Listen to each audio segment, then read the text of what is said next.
நேற்று ஈவினிங்குள்ளே வீடியோ. காலையில் அம்மா வீட்டிலேருந்து கிளம்பி நேரே சின்ன மாமியாருக்கு உடம்பு சரியில்லையே, அவங்கள பார்த்துட்டு நம்ம வீட்டுக்கு வர்றதுக்கே ஈவினிங் ஆயிடுச்சு. வந்தது லைட்டாக ஃப்ரெஷ் ஆகிட்டு கொஞ்சம் பழங்கள்லாம் இருந்தது, கட் பண்ணி சாப்பிட்டுட்டு அத்தை மாமா அப்பத்தா கிட்ட எல்லார்ட்டையுமே வேளாங்கண்ணி போனோம்ல, அங்கே எப்படி இருந்தது என்னெல்லாம் பண்ணோம் அப்படின்னு ஸ்டோரிலாம் சொல்லிகிட்டு இருந்தோம். நாளைக்கு நைட்டு செல்வா சென்னை கிளம்புறேன்னா, அதனால் அத்தை நைட்டு கோழி அடிக்கலாம் அப்படின்னு அடிச்சிட்டு இருந்தாங்க. எனக்கு இந்த கோழி அடிக்கவே மனசில் நல்லா சமத்தாக இருக்கும் இந்த கோழி. பட் எனக்கு கொழுப்பு அடிச்சிருச்சு போல், முட்டையை விட மாட்டேங்குது. அதோட தான் அத்தை இதை போட்டு தள்ளிட்டாங்க.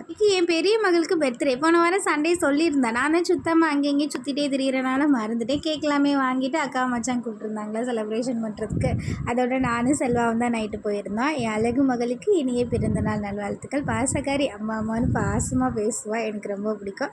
பர்த்டே செலிப்ரேஷன் நம்ம முடிச்சுட்டு நேராக நம்ம வீட்டுக்கு வந்தாச்சு. அத்தை சிக்கன் எல்லாமே ரெடி பண்ணி வச்சுருந்தாங்களா, நம்ம தக்காளி எல்லாமே கட் பண்ணி கொடுத்தேன்.